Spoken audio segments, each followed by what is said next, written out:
The test of the heart. In a remote corner of Ethiopia, in the lush town of Kombolcha, lived a modest man named Tarek. His life was simple, but filled with happiness. His happiness mainly came from his wife, Adina, a woman of striking beauty and a pure heart. The couple didn't have many material possessions. Their small mud brick house was not large, but their love and contentment with what they had made them rich at heart. Tarek spent his days working in the fields, growing vegetables and maize to provide for his household. Adina, on the other hand, took care of the house and small chores in the village. Not far from them, in a large villa surrounded by high walls and vast gardens, lived Kebede, a wealthy and powerful businessman. Kebede owned almost everything in the town: the lands, the markets, and even the roads. Many villagers worked for him, directly or indirectly. Although Kebede had many possessions, he envied what he did not own. And what he did not own was Adina. From the first time he laid eyes on her, Kebede became obsessed with her beauty. He thought, "A woman this beautiful should not live in poverty. She deserves fine dresses, precious jewels, and a life of luxury." From that moment on, Kebede could not stop thinking about Adina. Each day he watched her from afar, and each day his desire to possess her grew. He quickly devised a plan to take her away from her husband and make her his own. The scheming begins. One morning, while Tarek was away working in the fields, Kebede approached Adina, who was washing clothes near the stream. He greeted her in a soft voice, enough to unsettle her. "Good morning, Adina. I have never seen a woman as beautiful as you in the entire village. But tell me, why does a woman like you live in such conditions? Doesn't your husband treat you like the queen you are?" Adina, feeling uncomfortable, tried to change the subject. "My husband is good to me and we have everything we need." But Kebede, with a sly smile, persisted. "Don't be modest, Adina. Look at yourself. Your clothes are worn out, and your house is so small. If I were your husband, I would give you silk dresses, gold jewelry, and you would live in a house fit for a princess." Kebede's words echoed in Adina's mind. That evening, when she saw Tarek return exhausted after a long day's work, she began to notice things she had never paid attention to before. The crumbling walls of their house, her worn-out clothes, and the simplicity of their life. For the first time, she felt a sense of discontent. A few days later, Kebede returned. This time, he didn't rely on words alone. He brought a beautiful silk scarf and handed it to her. "It's a small gift for you, Adina. It's nothing compared to what I could give you if you were with me." Adina, confused, hesitated, but Kebede persuaded her. "Take it. It's just a gift from a friend. You deserve so much more." She eventually accepted the scarf, although something inside her felt uneasy. She hid the gift, not wanting Tarek to see it. The first doubts.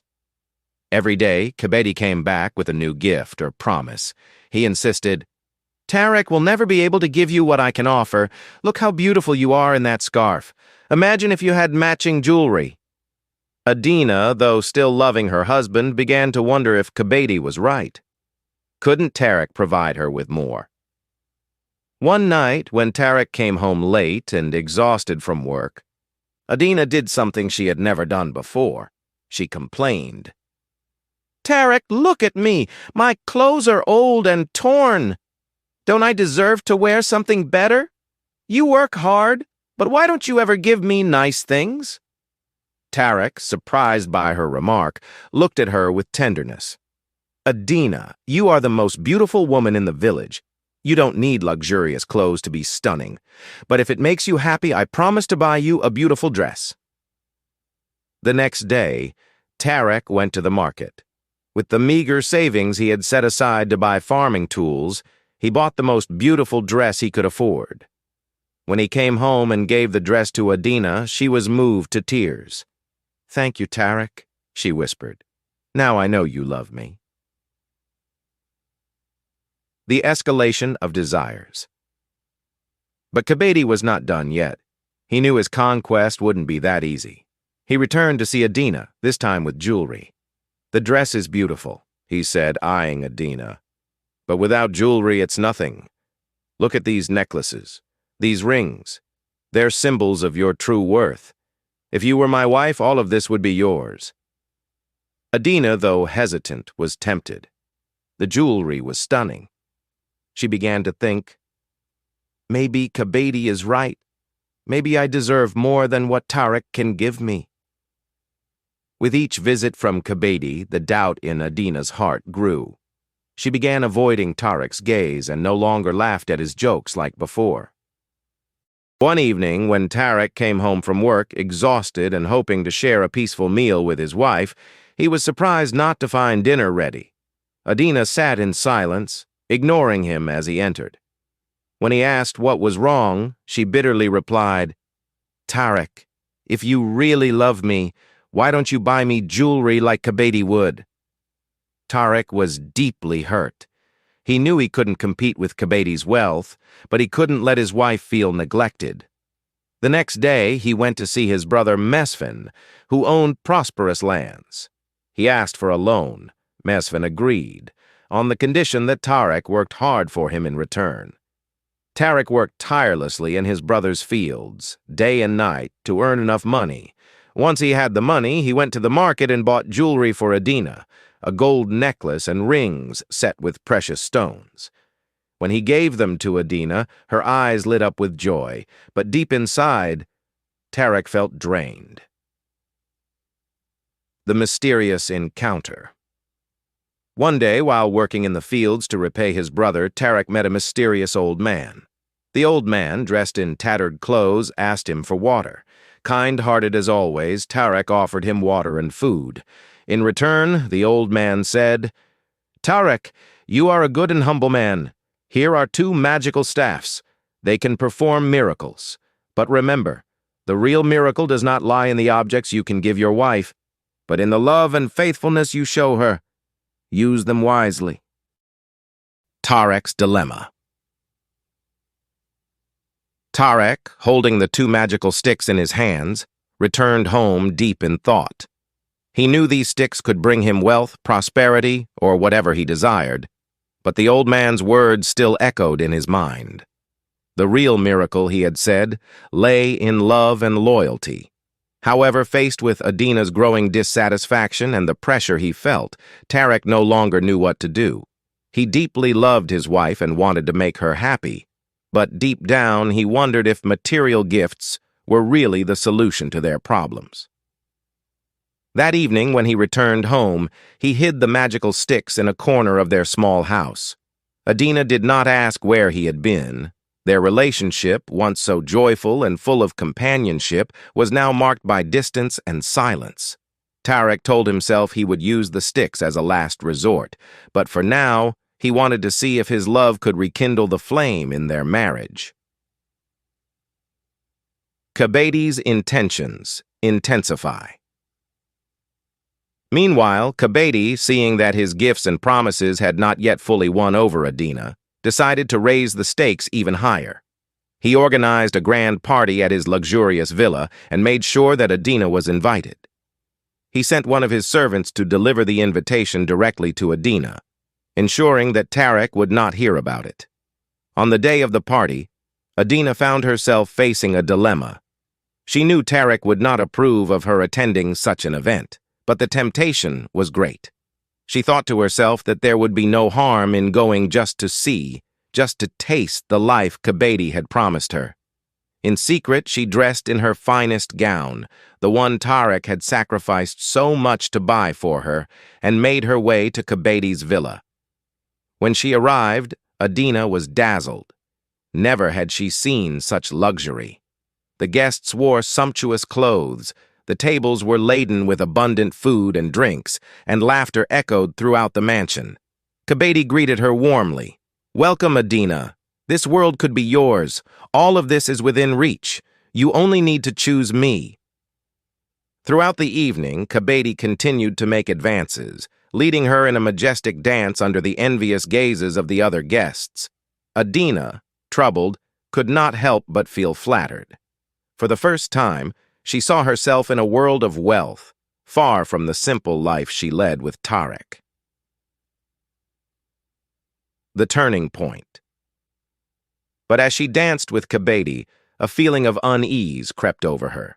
She thought of Tarek, of his tireless efforts to make her happy despite their modest means, and of the sincere love he had for her. A question arose in her mind. Could she really sacrifice all that love for a life of luxury and material wealth? At the same time, Tarek, worried about Adina's prolonged absence, began searching for her. He asked the neighbors if they had seen her, but no one knew where she was. Finally, he heard about the grand party at Kebede's place. A pain struck his heart as he guessed where his wife might be. Without wasting time, he made his way to Kebede's villa. Upon arrival, he saw Adina, radiant, dancing with his rival. His heart ached, but he made no scene. He calmly approached Adina and said, "Adina, you are free to choose. If this life is what you desire, I will not stop you. I love you too much to force you to stay." These words shook Adina deeply. In that moment, she realized that no amount of wealth could replace Tarek's sincere and unconditional love. The jewelry, the dresses, the grand parties, all of it suddenly seemed empty to her. She looked at Kebede, then at Tarek, and understood that her true treasure was in her humble home with her husband. Without a word, she let go of Kebede's hand and rejoined Tarek. "Forgive me, Tarek. I was blinded by promises of wealth, but now I know that nothing is more valuable than the love we share." Kebede, humiliated and furious, tried to hold her back. "You're making a mistake, Adina. You'll never find a life of luxury with him." But Adina calmly replied, "True wealth is not in gold or jewels, Kebede. It lies in the heart of the one who loves you sincerely." The power of the magic. Sticks back home, Tarek and Adina rekindled their love, stronger than ever. But this was not the end of the story. Tarek remembered the magical sticks given to him by the old man. He decided to use them not to buy material things, but to further enhance their happiness. The first stick, when he touched it, transformed into a pure water spring gushing near their home, guaranteeing Tarek and Adina an abundance of water to irrigate their crops. The second stick caused fruits and vegetables to grow in abundance in their fields, ensuring them a modest but prosperous life. They never became as rich as Kebede, but their small farm became a place of generosity and sharing. Villagers often came to seek Tarek's advice, admiring his wisdom and kindness.